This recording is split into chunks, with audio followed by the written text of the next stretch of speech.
PLN terus mengkampanyekan penggunaan kendaraan bermotor listrik berbasis baterai (KBLBB) di Indonesia. Hal tersebut ditandai dengan peresmian stasiun pengisian kendaraan listrik umum atau SPKLU kedua di Kota Makassar yang terletak di kantor PLN UP3 Makassar Selatan.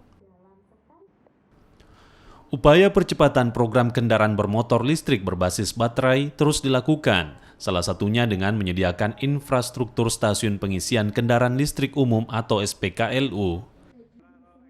PLN telah meluncurkan SPKLU kedua di Makassar yang terletak di kantor PLN UP3 Makassar Selatan. Saat ini, 9 unit SPKLU telah beroperasi dan tersebar di wilayah kerja PLN Regional Sulawesi, Maluku, Papua, dan Nusa Tenggara. Kehadiran SPKLU di Gerbang Indonesia Timur ini diharapkan dapat mendukung dan mempercepat terwujudnya ekosistem kendaraan listrik di tanah air. General Manager PLN Unit Induk Wilayah Sulsel Rabar, Awaludin Hafid mengungkapkan, saat ini sudah ada 3 SPKLU di wilayah kerja PLN Sulsel Rabar, yaitu SPKLU ULP Matoanging, SPKLU UP3 Makassar Selatan, dan SPKLU PLN ULP Wuawua di Kota Kendari, Provinsi Sulawesi Tenggara.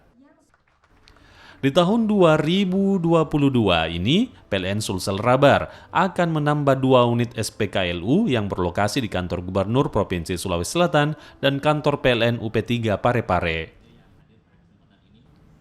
Direktur Bisnis Regional Sulawesi, Maluku, Papua, dan Nusa Tenggara, Adi Priyanto, mengungkapkan pada tahun 2030, target penyediaan stasiun pengisian kendaraan listrik umum atau SPKLU sekitar 30.000 unit dan stasiun penukaran baterai kendaraan listrik atau SPBKLU sekitar 67.000 unit. Lokasinya di UP3 Makassar Selatan. Nah, ini adalah merupakan showcase kami.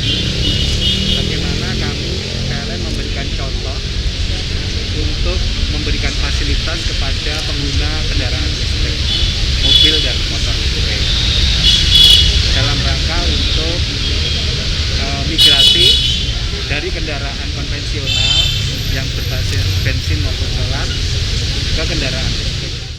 PLN sebagai perusahaan yang bergerak di sektor kelistrikan siap mendukung era kendaraan bermotor listrik berbasis baterai dan PLN memastikan penyediaan infrastruktur kelistrikan melalui pembangunan stasiun pengisian kendaraan listrik umum.